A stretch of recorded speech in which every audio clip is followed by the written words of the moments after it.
Enquanto as crianças saem, por favor, abra a sua Bíblia no livro do profeta Daniel, porque você já descobriu que é Daniel sobre quem nós vamos falar nesta noite. Na verdade, nós vamos hoje falar à noite da segunda parte dessa mensagem que nós começamos pela manhã. E talvez você vá dizer assim: mas pastor, se eu soubesse, eu tinha vindo pela manhã, porque agora como é que eu chego na segunda parte sem saber um pouco do que aconteceu na primeira? Eu vou lhe contar. Você já viu que as crianças ouviram primeiro que você. Daniel está agora diante de um novo rei que tomou conta daquele império chamado Império Neobabilônico, o maior império da época. Não havia rival em termos de poder, de pujança, de riqueza, daquilo que Nabucodonosor havia construído. E durante o reinado de Nabucodonosor, Daniel foi crescentemente influenciando positivamente aquele rei. De um homem que havia levado muitos cativos da terra de Judá para a terra da Babilônia, para um homem que se tornou, pelo menos, temente a Deus. Tudo isso foi fruto da influência positiva de Daniel sobre ele. É ele que chega ao final do capítulo 4 e conclui, depois de uma experiência muito dura, que Deus era aquele que, uma vez fazendo, ninguém poderia desfazer. E mesmo ele, como rei do maior império da época, precisava se submeter. O último versículo do capítulo 4 diz exatamente isso, que Deus é aquele que faz e ninguém pode questionar por que fazes assim. O próprio Nabucodonosor estava sentindo e percebendo isso por uma experiência difícil em que ele perdeu o juízo, perdeu a capacidade mental e viveu durante um tempo como uma besta fera no campo, sem nenhuma capacidade de discernir mentalmente a realidade que estava ao seu redor. Aquela experiência dura e a crescente influência de Daniel fez aquele rei um rei pelo menos temente a Deus. Mas após 43 anos de reinado, o mais longo, em que ele realmente aumentou bastante o poder da Babilônia, os medos e os persas cercaram aquela cidade. E a única coisa que separava aqueles povos que naquela altura eram mais poderosos ainda do que a Babilônia, de tomá-los e de cercá-los e saqueá-los, eram os dois rios Tigre e Eufrates. Talvez para demonstrar um poder que naquela altura dos acontecimentos talvez ele não tivesse, e uma aparente indestrutibilidade, ele resolve fazer uma festa. Belsazar era o nome dele. E naquela festa que ele convida 1000 dos seus principais líderes políticos, militares do seu reinado, ele resolve ir além na profanação daquilo que ele já vinha construindo, de uma perspectiva cheia de luxúria, de lascívia e de impiedade. Ele pega os utensílios que serviam para o templo lá em Jerusalém e que tinham sido saqueados e trazidos para a Babilônia e resolve fazer desses utensílios recipientes para beber, junto com aquelas mulheres e concubinas, naquela festa cheia de lascívia, cheia de luxúria. Naquele momento em que ele ultrapassou o limite do que seria o mínimo de respeito que alguém criado à imagem de Deus deve ter com o seu Criador, Deus resolveu intervir. E ele o faz numa experiência, como falamos hoje pela manhã, absolutamente exótica e esquisita. Uma mão aparece, e não sabemos se parcialmente ou o braço inteiro, e começa a escrever na parede caiada daquele palácio 4 palavras, como nós vamos ver. E aquelas 4 palavras não eram palavras conhecidas. Não se sabe em que língua, na verdade, e de que maneira elas foram escritas. Mas sabe-se que aquilo mudou completamente o clima da festa. O texto diz, como falamos hoje pela manhã, que ao invés de celebração, de festa, o semblante do rei se crispou de vergonha e de medo. Daniel chega a descrever que os seus joelhos batiam um no outro e ele praticamente se submeteu àquela coisa extraordinária e desconhecida. Mas ainda tentando ter o controle da situação, ele pede que entre naquele recinto os seus feiticeiros, magos, adivinhos, que eram chamados genericamente de caldeus, para que eles interpretassem. E coloca até um prêmio para aquele que viesse a interpretar, que aquele que viesse a interpretar receberia um manto de púrpura, significando prestígio, uma corrente de ouro, significando riqueza, e seria o terceiro mais importante líder daquela nação, depois dele mesmo e do seu pai, que era, junto com ele, corregente daquele momento da história do Império Neobabilônica, significando poder. Diante da oferta de dar poder, prestígio e riqueza, aqueles adivinhos resolveram se dar ao trabalho de tentar interpretar aquela escritura, mas não conseguiram. E diante daquela impossibilidade, o clima piorou ainda mais, porque não somente ficava claro que alguma coisa fora do controle do rei estava acontecendo, como era algo grave, porque o semblante do rei havia mudado, e com ele o semblante de todos que estavam ali, vendo a preocupação, o medo e o terror estampado no rosto daquele rei. Então, uma mulher que não estava ali, mãe daquele rei, filha de Nabucodonosor, mãe dele, entra no recinto e faz uma expressão que me parece ser a base daquilo que em todo esse capítulo é o mais importante a destacar. Ele diz assim: no tempo do teu pai havia um homem nesse reino que tinha toda sabedoria, inteligência e capacidade de discernir todas as coisas e de resolver as situações mais difíceis. Chama este homem, e este homem era Daniel. Hoje pela manhã nós falamos sobre Daniel, o homem influente no reino de impiedade, um homem temente a Deus que influenciou aquele reino. E hoje à noite nós vamos falar particularmente de como a atuação daquele homem naquele momento da história demonstrou que manda quem pode, obedece quem tem juízo. Em outras palavras, que dentro de todo esse contexto, o que Deus realmente quer mostrar e demonstrar para nós é que existe um só rei que reina sobre tudo e sobre todos, independentemente do reino e do rei que está de plantão, seja ele ímpio ou temente a Deus. Deus sempre reina, a sua vontade sempre prevalece, e nós vamos ver como aquele homem foi instrumento de Deus para que todos percebessem essa verdade. Portanto, abra a sua Bíblia ou acompanhe a projeção, tendo desse contexto que eu acabei de descrever em Daniel capítulo 5, a partir do verso 13. Nós estamos então vendo o que acontece quando então Daniel é introduzido sob a sugestão daquela mulher para resolver aquele problema. Diz o texto assim: então Daniel foi introduzido à presença do rei, e falou o rei e disse a Daniel: és tu aquele Daniel dos cativos de Judá, que o rei, o meu pai, trouxe de Judá? Eu tenho ouvido a teu respeito que o Espírito dos deuses está em ti, e que em ti se acham luz, inteligência e excelente sabedoria. Acabam de ser introduzidos aqui à minha presença os sábios e encantadores, para lerem esta escritura e me fazerem saber a sua interpretação, mas não puderam dar a interpretação dessas palavras.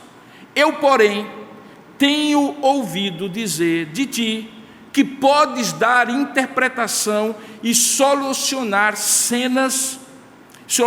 casos difíceis. Agora, se tu puderes ler essa escritura e fazer-me saber a sua interpretação, tu serás vestido de púrpura, terás cadeia de ouro no pescoço e serás o terceiro no meu reino. Diante disso, respondeu Daniel e disse na presença do rei: os teus presentes fiquem contigo, e dá os teus prêmios a outrem. Todavia eu lerei ao rei a escritura e lhe farei saber a interpretação. A partir de agora, ele dá o significado daquela escritura. Ó Rei, Deus, o Altíssimo, deu a Nabucodonosor, o teu pai, o reino e grandeza, glória e majestade. Por causa da grandeza que ele lhe deu, povos, nações e homens de todas as línguas tremiam e temiam diante dele. Matava ele a quem queria, e a quem queria deixava com vida. A quem ele queria exaltava, e a quem ele queria abatia. Quando, porém, o coração do teu pai, o seu coração, se elevou, e o seu espírito se tornou soberbo e arrogante, ele foi derrubado do seu trono real e passou dele a sua glória. Foi expulso dentre os filhos dos homens, e o seu coração, a sua mente, foi feita semelhante ao dos animais, e a sua morada foi com os jumentos monteses. Deram-lhe a comer, ó rei, erva como se dá aos bois, e do orvalho do céu foi molhado o seu corpo, até que conheceu que Deus, o Altíssimo, tem domínio sobre o reino dos homens, e a quem quer constitui sobre ele. Tu, Belsazar, que és filho deste homem, não humilhaste o teu coração, ainda que tu sabias de tudo isto, e te levantaste contra o Senhor do céu, pois foram trazidos os utensílios da casa dele perante ti, e tu e os teus grandes, e as tuas mulheres, e as tuas concubinas, bebestes vinho neles. Além disso, enquanto bebias, destes louvores aos deuses que são feitos de prata, de ouro, de bronze, de ferro, de madeira e de pedra, que não veem, não ouvem, não sabem, mas a Deus, em cuja mão está a vida, e todos os teus caminhos, a Ele tu não glorificaste. Então, da parte de Deus, foi enviada aquela mão que traçou esta escritura. Esta, pois, é a escritura que se traçou: Mene, Mene, Tekel e Parzim. Esta é a interpretação daquilo. Mene significa: contou Deus o teu reino e deu cabo dele. Tekel significa: pesado foste na balança e achado em falta. E Pérez, dividido foi o teu reino, e duplamente dado aos medos e aos persas. Mene, Mene, Tekel e Parzim. Então, mandou Belsazar, conforme tinha prometido, que vestissem Daniel de púrpura e lhe pusessem cadeia de ouro ao pescoço e proclamassem que passaria a ser o terceiro no governo do seu reino. Mas, naquela mesma noite, foi morto Belsazar, rei dos caldeus, e Dario, o Medo, com cerca de 62 anos, se apoderou do reino da Babilônia, e ali começava o reino dos medos e dos persas. Que Deus abençoe a sua palavra lida. Amém. Curva a sua cabeça por um instante. Vamos pedir a Deus a sua bênção. Vamos pedir a Deus que, mais do que comentários sobre a sua palavra, esse seja um momento em que Deus fale ao meu coração e fale ao seu coração, porque ainda que estejamos muito longe do poder e do prestígio de Belsazar, há lições aqui que nós precisamos aprender também. Curva a sua cabeça, fale com Deus, peça que Deus fale ao seu coração. Ó Deus amado e querido Pai, Senhor, só de ler essa Tua palavra, o nosso coração treme, por percebermos que Tu és um Deus vigilante pela Tua santidade, que grande é a Tua misericórdia, que grande é o Teu amor e a Tua bondade, quando toleras os nossos pecados, mas que há um limite que uma vez ultrapassado não tem volta. Nós trememos quando vemos que aquele homem cruzou este limite. E nós queremos te pedir que nesta noite o Senhor nos mostre a verdade que manda quem pode, e quem pode és tu. E obedece quem tem temor e juízo, como aquele homem não teve, e nós pedimos para ter.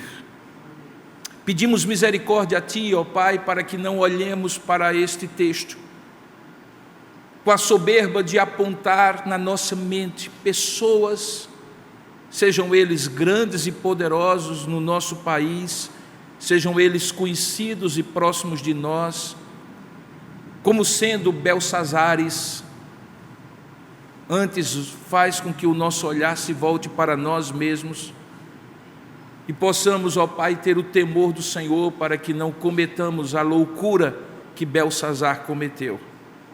Pedimos, portanto, que o Senhor abra o nosso entendimento para entender isso à medida que a Tua palavra foi exposta. Que nada nos distraia, que a nossa mente esteja focada em Ti e que o Senhor acesse o nosso coração pelo Teu Espírito, que tudo sonda. É o que nós oramos em nome de Jesus. Amém. És tu aquele Daniel? Foi a pergunta que Belsazar fez. És tu aquele Daniel? Talvez Daniel devesse perguntar: que Daniel? Que Daniel tu estás falando que eu sou? De quem tu estás falando? Mas o rei já tinha se adiantado. És tu aquele Daniel dos cativos de Judá que o rei meu pai trouxe de Judá? Eu tenho ouvido a teu respeito que o Espírito dos deuses está em ti, e que por conta disso se acham em ti luz, inteligência e excelente sabedoria. Essas palavras tinham sido ditas anteriormente no capítulo 4, versículo 8, 9 e 18, pelo próprio Nabucodonosor, avô daquele rei de plantão. E haviam sido repetida pela sua filha, mãe deste rei, quando sugeriu justamente que diante do impasse, daquele momento de terror, de ver aquela mão na escritura da parede, alguém pudesse ser chamado para enfim solucionar aquela situação. É ela que diz para aquele rei as palavras que agora ele repete: que sobre Daniel havia o Espírito dos deuses santos. E como nós falamos hoje pela manhã, teologicamente ela estava equivocada, porque não existem deuses santos, só existe um Deus santo, santo, santo, e cuja glória enche toda a terra. Era justamente o Deus de Judá, o Deus de Daniel. Mas pouco importa que aquela mulher ainda tivesse uma deficiência teológica. O fato é, como demonstramos pela manhã, que ela reconhecia e testemunhava que aquele homem era diferenciado.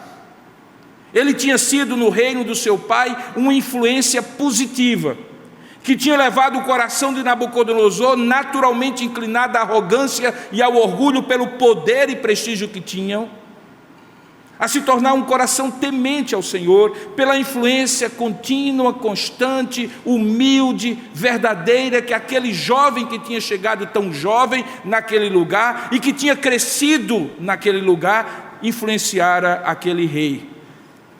Mas agora ela estava diante de um filho arrogante, filho de um rei poderoso, ou melhor, neto de um rei poderoso, que achava que aquele poder lhe pertencia. Diz o texto, quando Daniel se refere a ele, que a soberba e a arrogância tinha tomado o seu coração. Isso não é muito estranho, irmãos, porque nós sabemos que o poder, o dinheiro, o prestígio, a posição social, às vezes o sobrenome das pessoas, seduz o coração humano para se pensar muito maior do que realmente é, apenas um ser humano a quem Deus dá a vida e tudo o que essa pessoa precisa para ser, para fazer e para chegar a qualquer lugar que ela chega. E por conta dessa diferença de ver um rei que era o seu pai, agora fora do trono, mas que teve uma linha de aprendizado de humildade e temor a Deus, por força da influência de Daniel, versus um rei que acabara de tomar conta do trono, e que na sua soberba, imaturidade, arrogância e autossuficiência, achava-se maior do que realmente era, que ela havia sugerido minutos atrás, que Daniel estivesse ali naquele momento. E Daniel agora estava. De modo que aquela pergunta que Beltsazar fazia naquele momento não era a convicção dele. Veja como ele coloca: eu tenho ouvido a teu respeito. Existe uma diferença muito grande de você ouvir a respeito da reputação de alguém. Sempre é uma pergunta, ou melhor, uma informação de segunda mão. Alguém lhe diz que fulano de tal é inteligente, alguém lhe diz que fulano de tal é humilde, alguém lhe diz que fulano de tal é corajoso, e você então diz assim: eu tenho ouvido falar que alguém é assim ou assado. Mas aquela mulher que havia dito para ele, antes de Daniel entrar no salão do banquete, dizia: há um homem no teu reino que é exatamente assim. Há uma diferença de você saber e de você ouvir falar. E é justamente essa diferença que Nabucodonosor já tinha ultrapassado, entre apenas ouvir e saber, por experiência própria, que agora Beltsazar iria saber da pior maneira possível. E diga-se de passagem, não era que Deus não tinha dado a Beltsazar chances e oportunidades. Um pouco mais na frente, como você acabou de ler, quando Daniel relembra Beltsazar o que passou-se pela vida de Daniel, ele diz: e tu, Beltsazar, que és o filho daquele Nabucodonosor, não humilhaste o teu coração. E veja como tem aqui uma grande agravante: ainda que sabias de tudo isso. Durante aquele 1 ano que Beltsazar ficou reinando, ele tinha tido oportunidades de reconhecer que havia um homem no reino cujo espírito era o espírito dos deuses santos. As histórias de Nabucodonosor, o seu avô poderoso, certamente lhe foram contadas. E aquela reminiscência que um pouco mais à frente Daniel faz, lembrando o que tinha acontecido com o seu avô, ele conhecia. Mas há uma diferença quando a gente decide o que vai ouvir a respeito e o que a gente vai conhecer e experimentar. Beltsazar claramente pouco interesse tinha em saber a história de Daniel e de como seu avô, Nabucodonosor, tinha conhecido quem Deus era. Ele estava mais interessado nas festas, no poder, na pompa e na circunstância. Era um deslumbrado. Era um rei corregente, que só assumiu o reino da Neobabilônia porque o seu pai não era filho legítimo de Nabucodonosor, mas apenas um genro, que tinha casado com uma das filhas do grande rei. E como era costume entre os babilônicos, precisava alguém com sangue real, idealmente por parte de pai, mas pelo menos por parte de mãe, como ele era. E ao chegar naquele poder, vendo os jardins suspensos da Babilônia, que o seu avô havia construído, ele sequer tinha tido tempo para prestar atenção que a história daquele reino não era a história apenas de poder, de glória e de grande expansão, mas também era a história de um rei que tinha aprendido o caminho da humilhação do próprio Deus. Mas ele só tinha ouvido a falar. Queridos, algumas vezes eu fico pensando, sempre abrindo um pequeno parêntese, o que as pessoas sabem de Deus, quando sobre Deus se fala tanto nos dias de hoje? O que os seus amigos, os seus companheiros de trabalho, os seus familiares, realmente sabem de Deus por experiência própria, diante da imensa informação que há sobre Ele? Nesse exato momento, possivelmente a essa hora, existem milhares de pessoas somente nessa cidade, ouvindo outros pastores pregando. E isso se repete semana após semana. É difícil imaginar que alguém só escute acerca de Deus a respeito de alguém como se fosse um desconhecido, longe e distante. Certamente Belsazar estava escamoteando a verdade, estava fingindo uma pretensa superioridade, quando chega diante de Daniel, nervoso, angustiado, apavorado diante da inscrição, que nenhum dos seus adivinhos tinha sido capaz de interpretar, e de maneira assim soberba diz: eu tenho ouvido dizer a teu respeito. Tenho ouvido o quê, Belsazar? Desce do teu tamanco, Belsazar. Tu estás prestes a cair do teu reino, Belsazar. Tu não percebes que na tua embriaguez, luxúria e lascívia, tu estás agora diante do único que poderia interceder por ti, ao Deus Santo que ele serve? Como tu chegas agora, Belsazar, e dizes diante do homem que foi trazido à tua presença para resolver a bronca grande que tu causaste, e dizes: tenho ouvido falar a teu respeito. Tenho ouvido falar o quê? Seu pote de vermes, seu boneco de barro? Ou tu pensas que todo este aparato, pompa e circunstância, te livrarás do juízo de Deus que já está escrito na parede?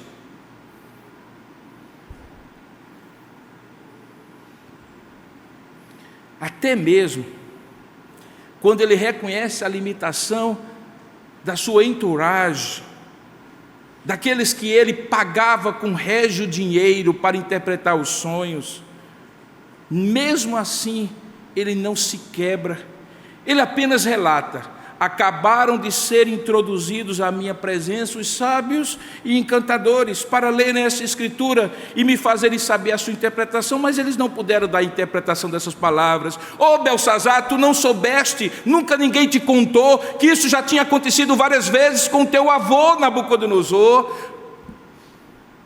Ele sabia.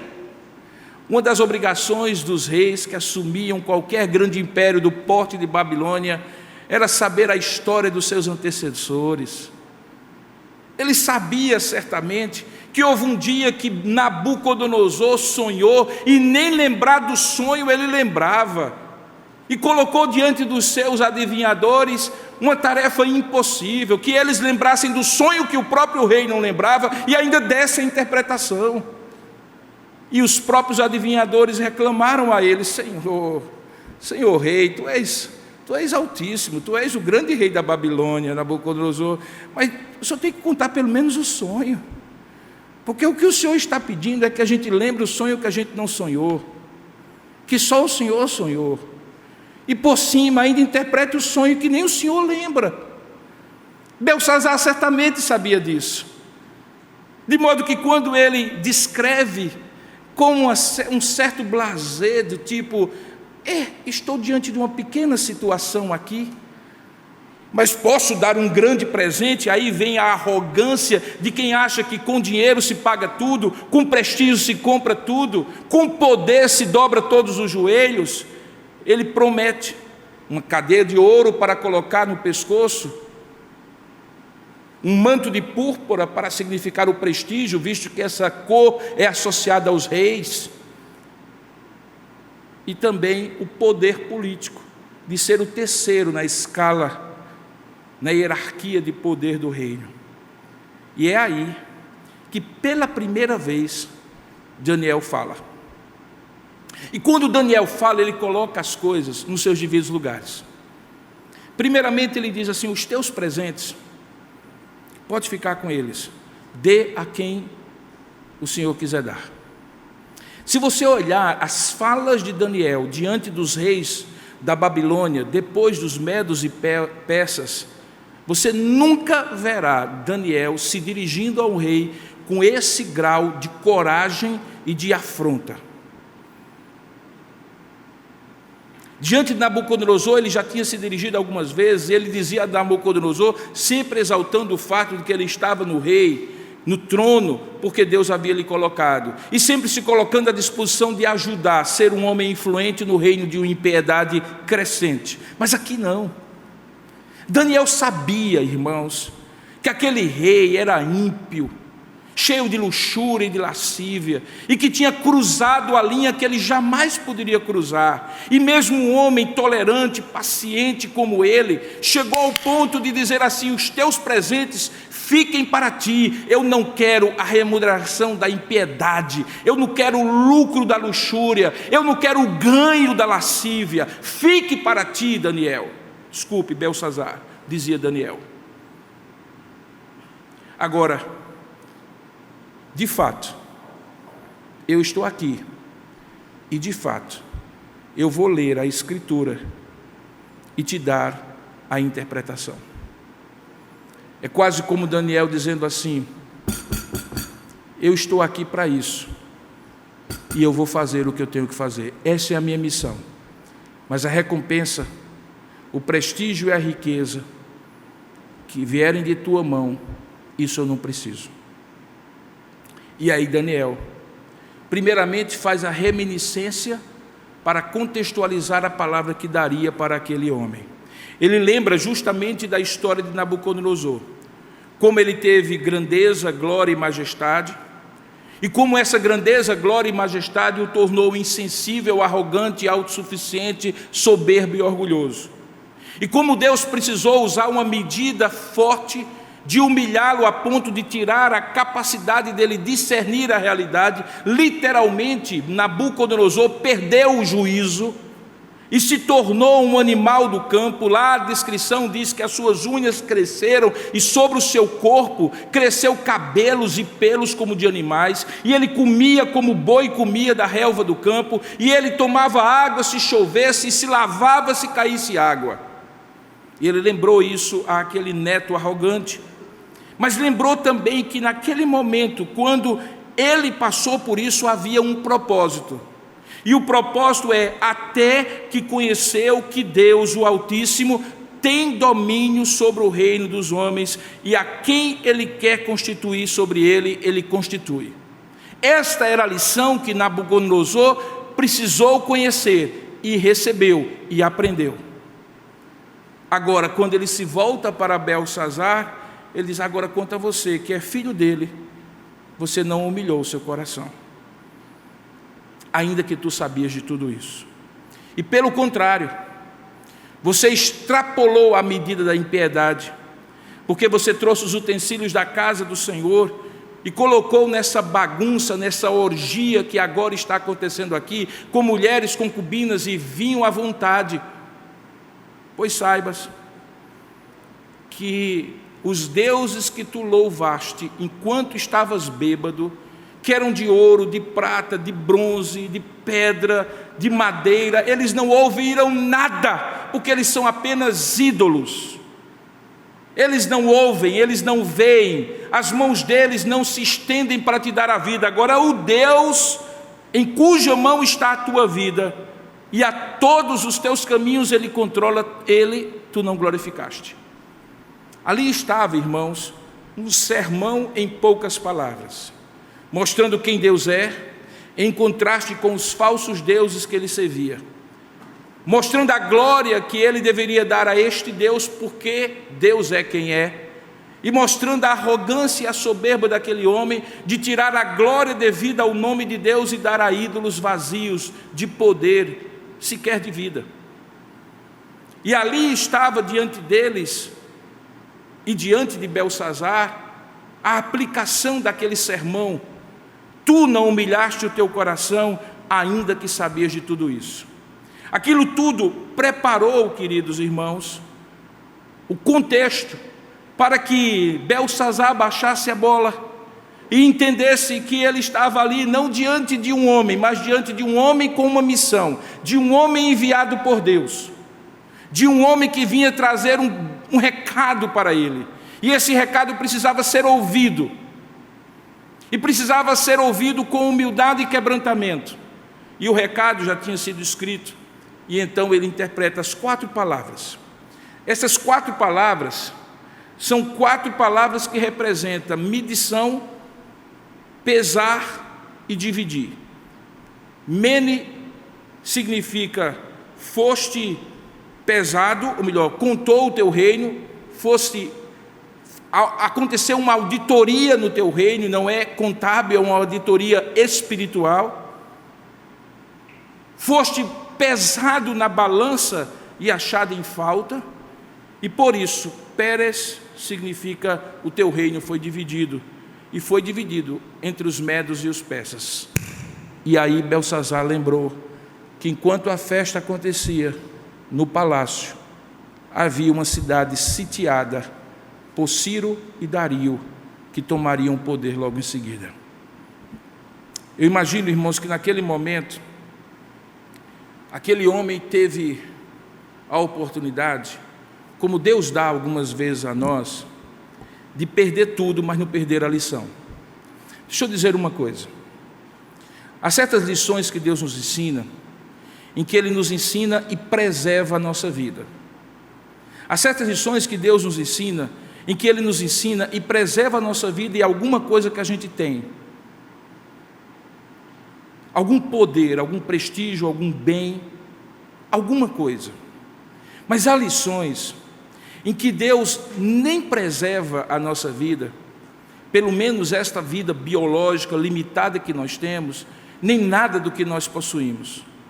Mas pelo menos pode ficar uma lição que pode nos salvar para a vida eterna, que é a lição que Deus resiste ao soberbo e dá graça aos humildes de coração. E como a Bíblia diz que o reino de Deus pertence aos humildes de coração, perder tudo e perder essa lição é sinônimo de realmente perder tudo.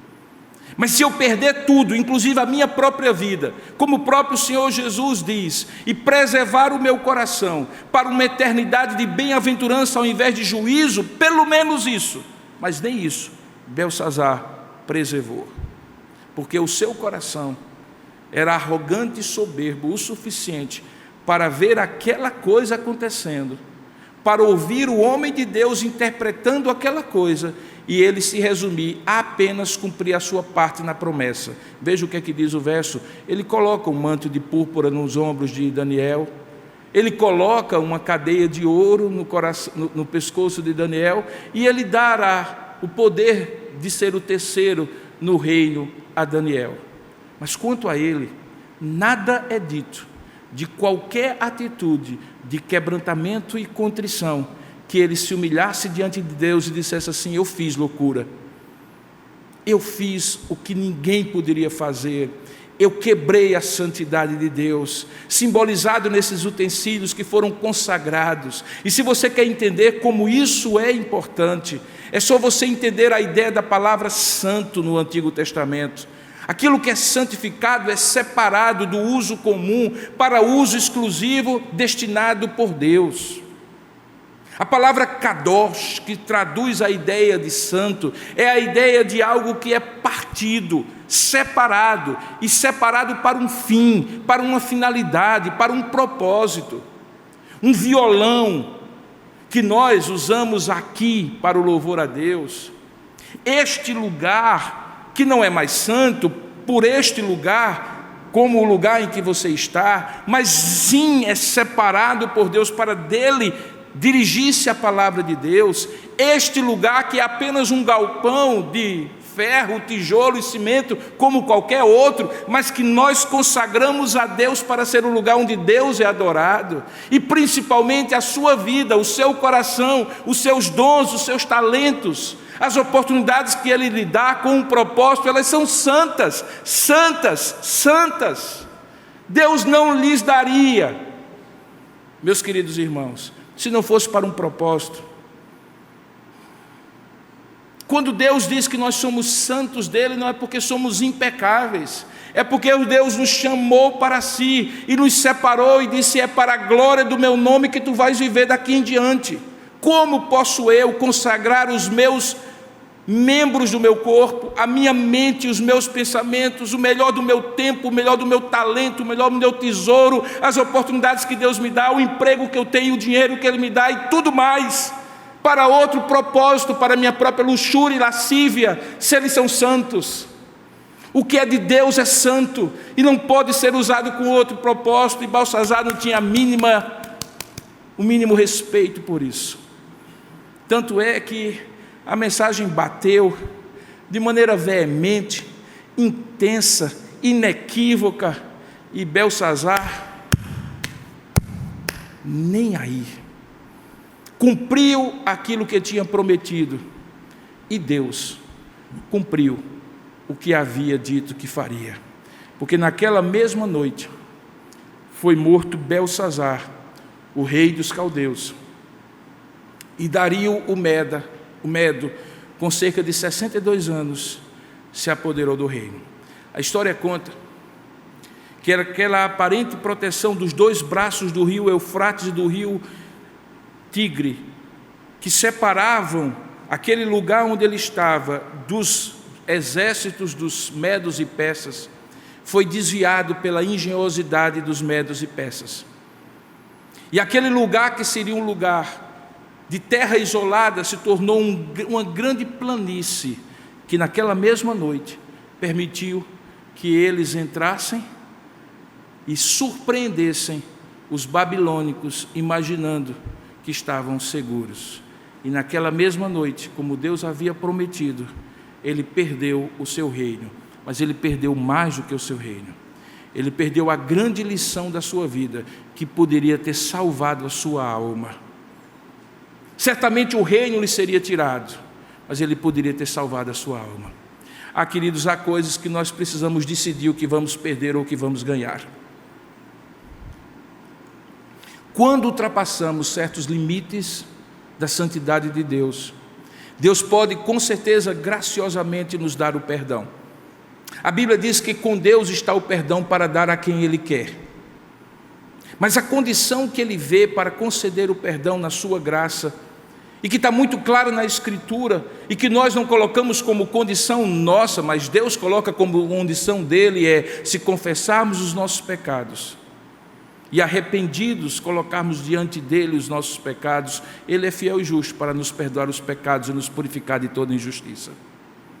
Como uma grande prateleira, a graça de Deus está ali exposta para o homem quebrantado que pede perdão a Deus porque está arrependido dos seus pecados.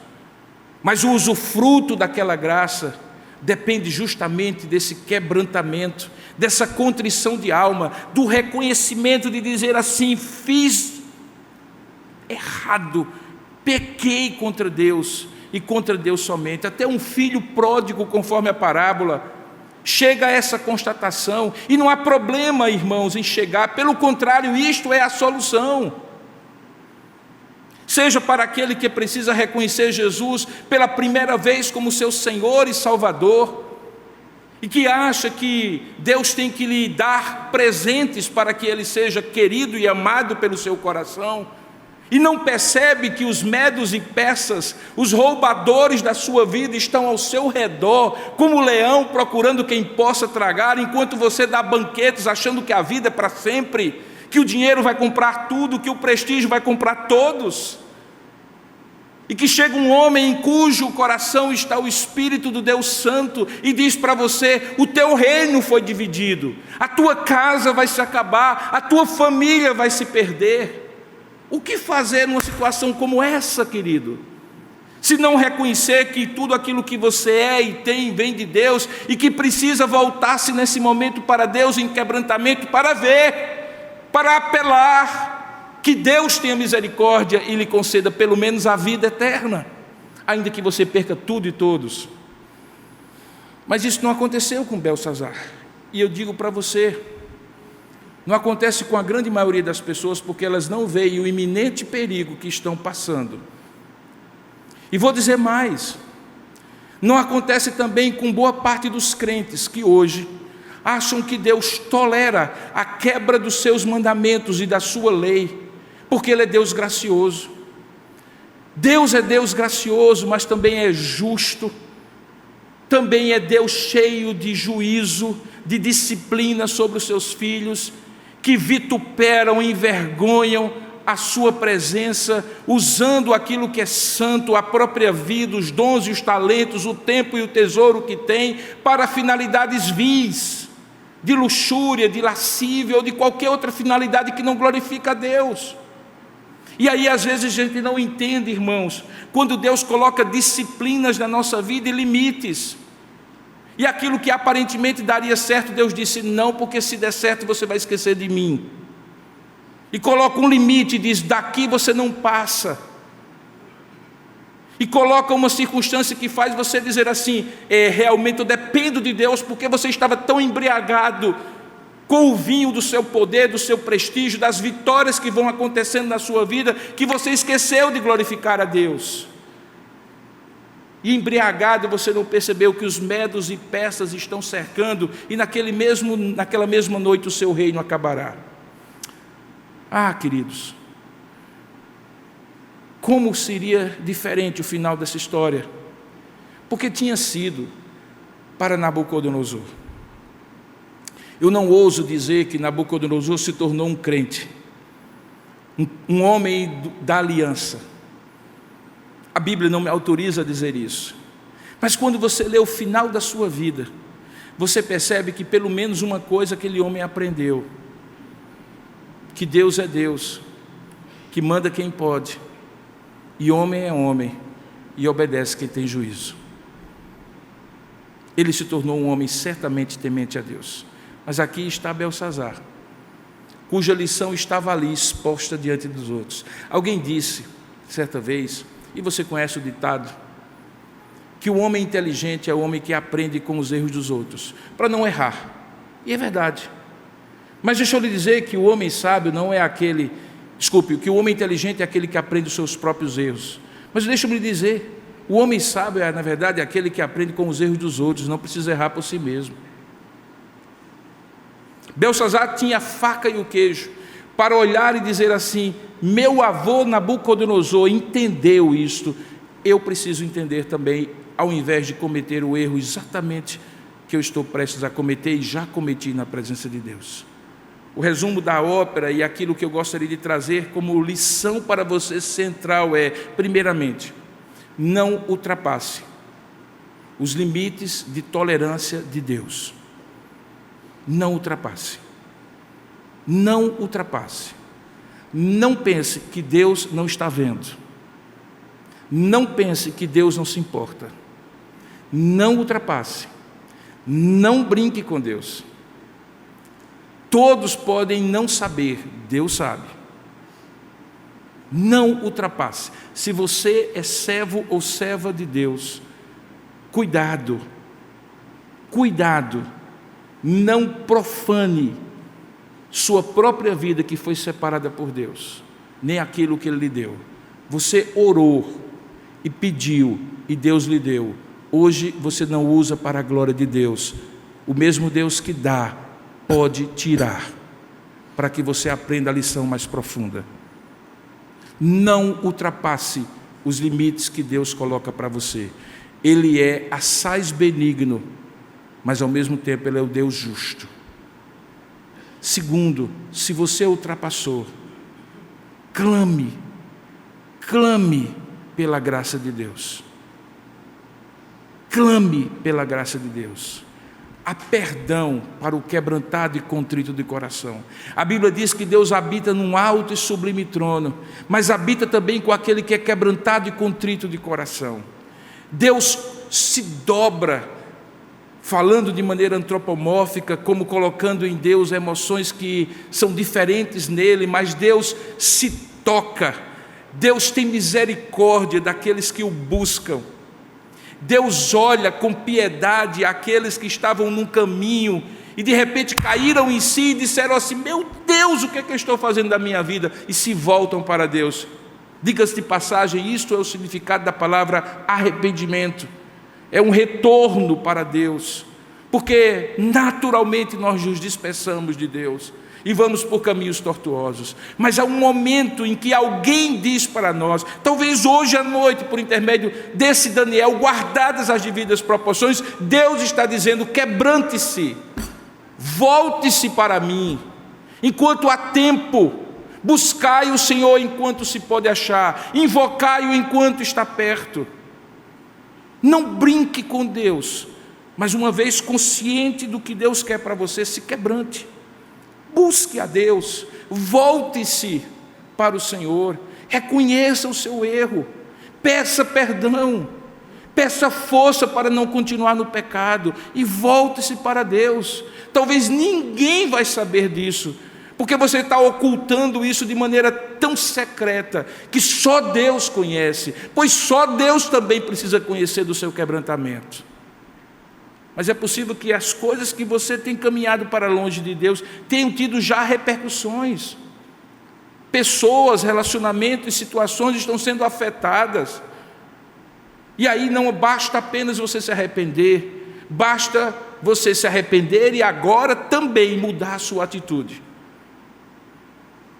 A mudança da atitude é o fruto do verdadeiro arrependimento. Arrependimento não é chorar, não é se entristecer, isso é só o começo. Arrependimento é você mudar a atitude. Arrependimento é quando você caído se levanta, para não cair de novo, e se cair pede perdão e volta-se para Deus. É mudança de alma, mudança de mente, é mudança de atitude, é mudança de motivação. O que não aconteceu com Belsazar. Isso deve acontecer de uma vez por todas, na vida de qualquer pessoa que quer ter um relacionamento real com Deus. E o nome disso chama-se conversão. Mas também é para todo aquele que, mesmo já tendo esse encontro com Jesus Cristo, precisa todo o tempo estar checando a sua vida e dizendo: Senhor, fui eu pequei contra ti. Dizendo o que Davi disse no Salmo 139, quando ele fala: Senhor, vê se há em mim algum caminho mau e guia-me pelo caminho certo. Porque é possível, com palavras, pensamentos, atitudes e motivações, estarmos nos desviando progressivamente de Deus. É preciso que haja quebrantamento. Deixa eu lhe dizer uma coisa: talvez consequências virão que não poderão ser evitadas, mas consequências piores viriam se você não mudar.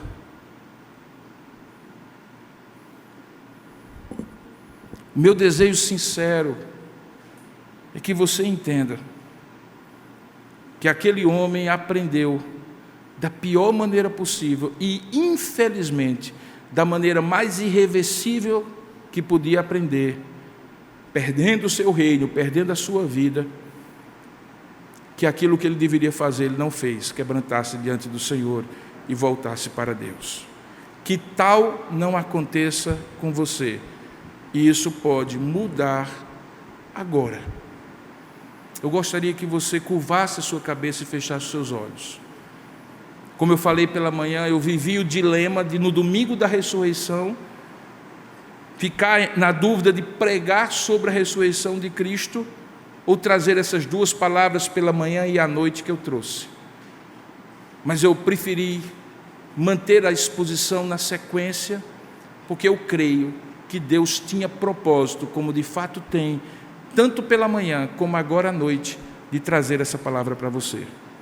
E eu gostaria que você fizesse nesta hora, aí com você e Deus, onde você está, a oração que Belsazar não fez. Ele poderia ter feito, mas ele não fez. E a oração dele é muito simples: Senhor,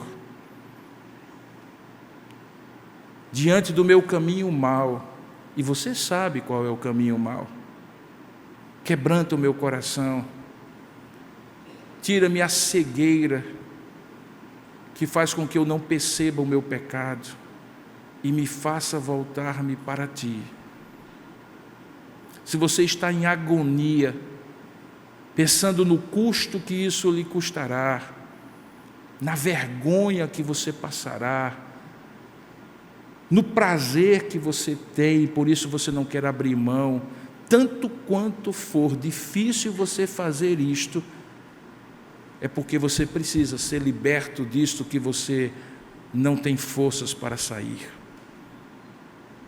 Eu gostaria de orar com você, e se esta for a primeira oportunidade que você realmente tem de entregar a sua vida a Jesus Cristo e dizer assim: Senhor, muda a minha vida. Eu não quero só ficar pedindo perdão a Ti. Eu quero mudança de vida e transformação de vida. Eu gostaria de fazer um convite nesta hora. E o convite é para que você entregue a sua vida a Jesus Cristo. Mas não é para ser abençoado. é para, na verdade, não ser condenado em primeiro lugar. Não é para receber corrente de ouro, nem capa de púrpura, nem se tornar poderoso. Porque o que você precisa, em primeiro lugar, é se quebrantar, porque Deus está dizendo para você: pesado foste na balança e achado em falta, medido tu foste e está faltando algo. Por isso essa é a hora de você, com arrependimento e quebrantamento, dizer: Senhor, eu quero entregar a minha vida a Ti, porque eu não quero ter o destino que Belsazar teve. E mesmo você que já teve essa experiência com Deus em algum momento da sua história, precisa talvez voltar-se agora para Deus. Eu não sei, você sabe, está aí no seu coração. Vamos orar juntos. Ó Deus amado e querido Pai, Tu que passeias no coração humano e conhece a nossa estrutura e sabe que somos pó. Tu que conheces aquilo que ninguém conhece e sabes os caminhos por onde temos vivido a nossa existência. Tu que sondas as motivações mais profundas da nossa alma, conhece o nosso passado, o nosso presente e o propósito que Tu tens da nossa vida. Tu que nos criaste a Tua imagem e semelhança para o louvor e glória do Teu nome, mas que tens visto como temos tirado do que é santo para oferecer aos ídolos do nosso coração, à nossa própria soberba, autossuficiência, vaidade e orgulho. Oh Deus, não na parede, mas no nosso coração escreve escritura de vida e não de juízo, de perdão e não de morte. Oh Deus, faça isso no coração daqueles que agora diante de Ti estão sinceramente arrependidos, seja do que for, e que só Tu sabes. E arrependidos se quebrantam diante de Ti, sem medir as consequências disso, porque querem pelo menos salvar a própria alma, pelo menos salvar a vida diante de Ti. Ó Deus, visita agora o meu coração e o coração dos meus irmãos, aqueles que estão aqui, aqueles que estão remotamente participando deste culto. Ó Deus, Tu és Deus santo, e nós queremos ser santos como Tu és, mesmo sabendo que somos falhos e pecadores, e que Te entristeceremos em algum momento com as nossas palavras, pensamentos, atitudes e omissões, mas nós somos Teus, Tu nos chamaste para Ti. Nós precisamos e queremos ser Teus de toda a nossa alma, de todo o nosso coração, de todas as nossas forças, ó Pai. Faça isso, Senhor, para que a nossa vida tenha um outro rumo. Os medos e persas não tomem conta do reino que o Senhor nos deu, que talvez tenha um único súdito, que é o nosso próprio coração. Que ele não seja de ímpios, nem daqueles que praticam a luxúria, nem a lascívia, a mentira e o auto-engano, a hipocrisia e a idolatria. Pelo contrário, santifica a nossa alma, para que sejamos plenamente Teus. Oramos assim, pedindo a Tua bênção, e entregando cada um de nós aos Teus cuidados, em nome e para a glória do Senhor Jesus. Amém.